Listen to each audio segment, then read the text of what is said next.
থাকে। আমরা একটু বেশ আমি বলবো জাতিসংঘের অধিবেশনকে কেন্দ্র করে এবার একটু উত্তেজনাকর পরিস্থিতি নিউ ইয়র্কে, বিশেষ করে বাংলাদেশি কমিউনিটির মধ্যে রাজনৈতিক মতাদর্শের ভিন্ন মতের কারণেই তাদের এই অবস্থান। আমি একটু অ্যাটর্নি খায়রুল বাশার একটু জানতে চাই যে আমরা এবার দেখেছি এয়ারপোর্টে অপ্রীতিকর ঘটনা ঘটেছে, এনসিপির একজন নেতার গায়ে ডিম ছুঁড়ে মারা হয়েছে। আমি মূলত আইন এবং আইনের ব্যাখ্যাগুলো নিয়ে আলোচনা করতে চাই যে আমেরিকায় যদি কেউ কারো উপর কোনো কিছু, বিশেষ করে ডিমের কথা আমি যদি বলি, ছুঁড়ে মারে, তার শাস্তি কি হয়? ওয়েল, এটা যদি আমাকে বলতে হয়, I have to go through the constitution.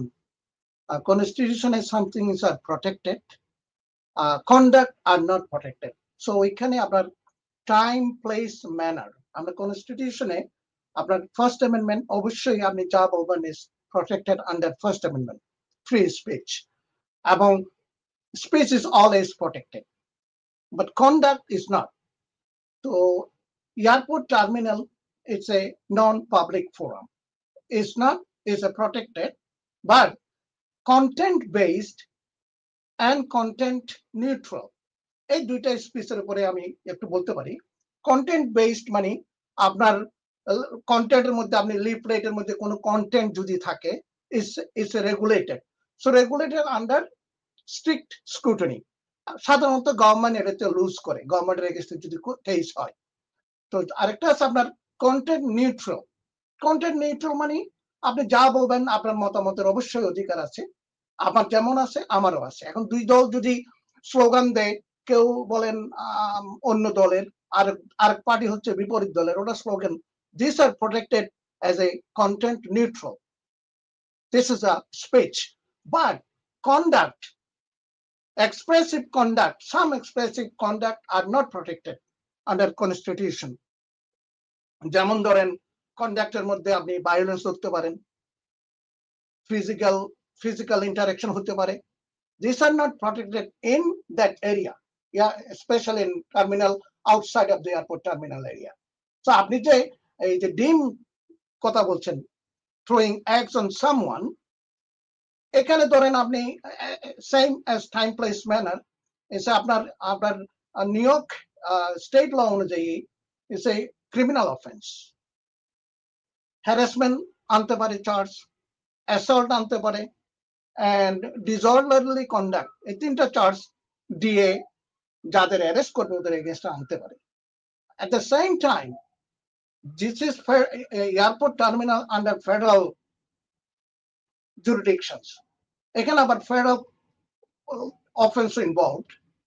যখন আপনার ফরেন ডিগনিটারি যদি হয়, যেমন foreign dignitary can be anyone, any country prime minister আসতে পারে, তাদের যদি সাথে কোনো ডিগনিটারি থাকে, they are protected under আপনার ফরেন ডিগনিটারি প্রটেকশন লতে। এদের যদি কোনো অফেন্স হয় এদের এগেইনস্টে, এটা তখন ইয়ে করে এসকালেট হয়, এসকালেট হয়ে তাহলে এখন আপনার হচ্ছে federal crime plus New York state crime, specially foreign dignitary যদি কেউ হয়। তো এখন আপনার রিসেন্ট ঘটনা আমি পেপারেও দেখেছি, আমি প্রথম আলোর এক সাংবাদিক আমাকে বলেছিল, আমি ডিটেল জানতাম না, এক থ্রোয়িং, আপনি যদি হ্যালোইনে কেউ কারোর উপর যদি এক থ্রো করে, is a fine, time, place and manner, এতে হয়তো বা মিসডেমিনার হতে পারে চার্জেস। বাট যখন আপনি এয়ারপোর্টের টার্মিনালে নন পাবলিক ফোরামে ইন্টেনশনালি কোনো অবজেক্ট থ্রো করেন, ইট ক্যান বি ডিম as a assault. Not only egg, পানিও হতে পারে, ইউ ক্যান থ্রো ইভেন পানি, আমরা অনেকে রং ছিটাই, এটাও ক্রাইম। সো এইগুলো আমাদের একটু খেয়াল রাখতে হবে। এখন আলটিমেট লিগ্যাল কনসিকুয়েন্সেস কি হবে উই ডোন্ট নো। ফেডারেল যদি চার্জ করে এটার একরকম, স্টেট যদি চার্জ করে, তাহলে দুটা যদি হয়, it's gonna be serious consequences. কি ধরনের শাস্তি হতে পারে? যেমন ধরেন আপনি ফেডারেল ক্রাইম যদি হয়, ফেডারেল যদি অফেন্স যদি হয় ডিগনিটারির উপরে, it maximum up to 3 years prison.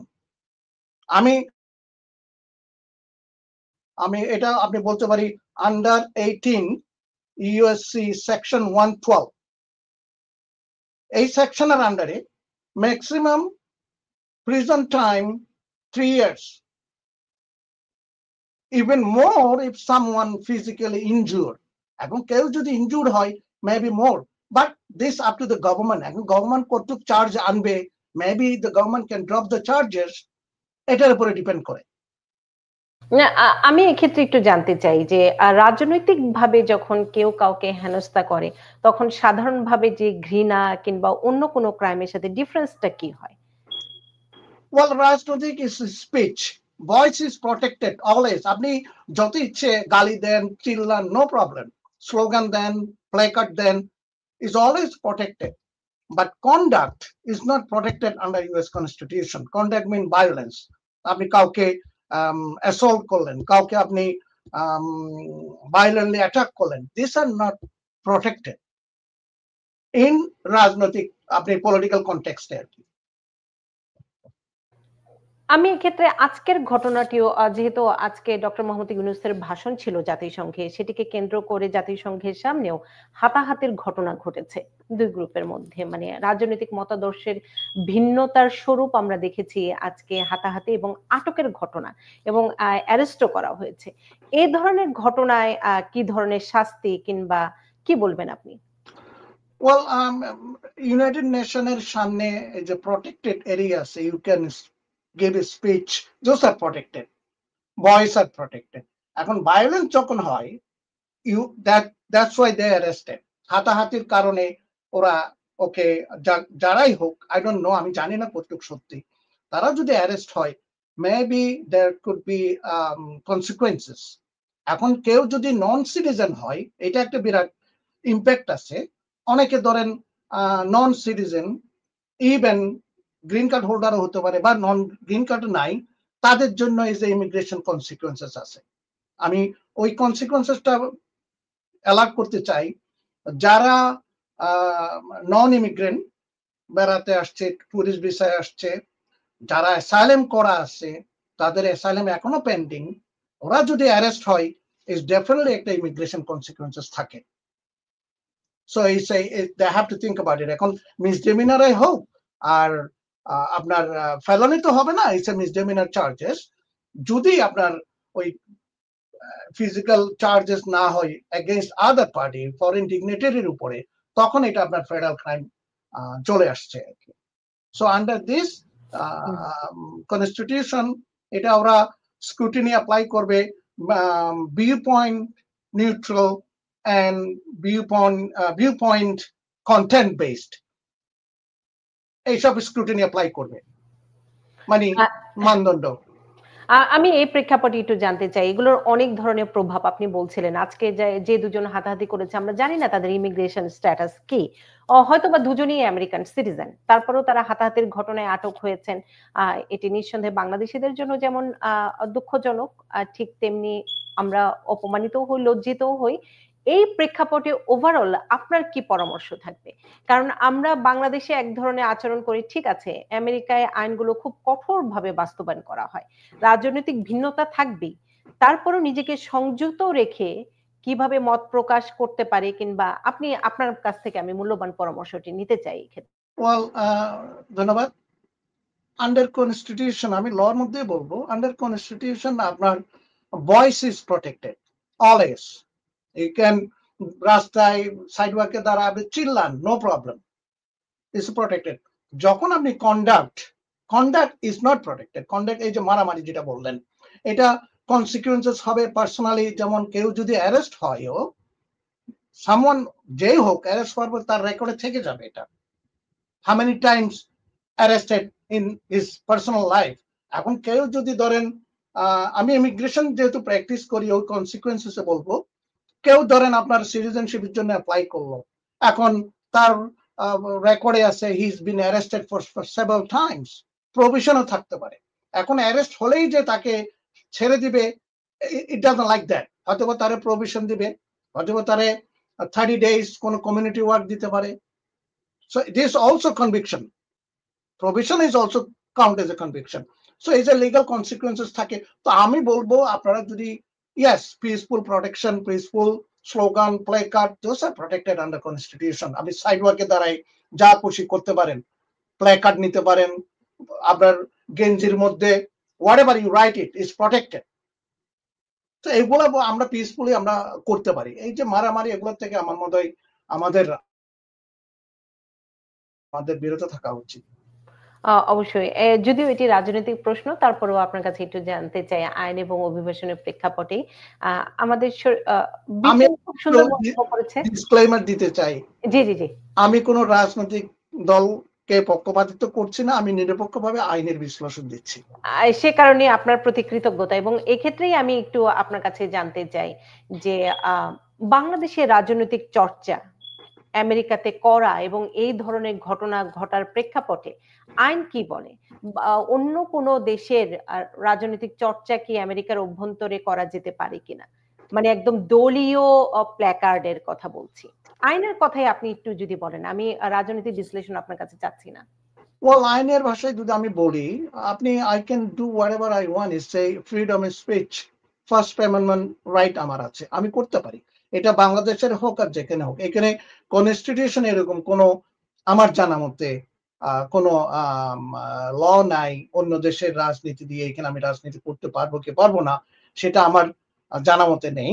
তবে আপনার মত express your views is always protected. আমি মতামত করতে পারি, প্রকাশ করতে পারি।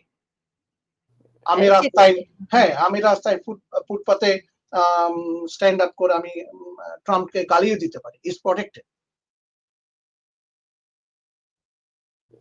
এটি হচ্ছে স্বাধীনতা। কিন্তু সেই স্বাধীনতা যেন অন্য কারো উপরে আক্রমণাত্মক না হয়ে যায়। এই সভ্যতা আমাদের থাকা উচিত এবং শরীফুল ইসলাম খুব সুন্দর মন্তব্য করেছেন। তিনি আওয়ামী লীগ করেন।